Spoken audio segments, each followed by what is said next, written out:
Hi guys! Exciting day today sa clinic, no? Kasi nag-acne scar protocol party kami. I-introduce ko sila. Si James, kilala niyo to. Ito yung Binoneless. Third session niya na today. Si Jelly, ang ating receptionist for QC branch na malapit na mag-open. And si Mai, yung favorite niyong patient na dati mukhang tigibig. Ngayon ang kilis na. Third session, first session, third session. Lahat sila nag-subcision, chemical peel, CO2, PRPTC, across, and Regen. Kaya ang popular ng face. Kamusta yung experience, guys? Masakit ba yung subcision? Si James mo na. Yung subcision, hindi naman masakit. Yung anesthesia lang talaga. Ngayon nagpa-perform na kami ng nerve block. Si Mai, pakita natin. Medyo ngiwi pa. Normal lang yan.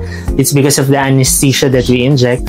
After 4 hours, nawawala din yan. Anong feeling mo ngayon, Mai?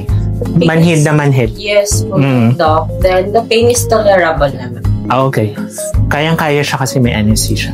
Si Jelly, first time, nasaktan ka ba? Hindi naman, Doc. Yan kaya ko. To be honest, ano yung pinakamasakit na part? Anesthesia. Yung CO2? Hindi na. Hindi naman. Kaya. Okay.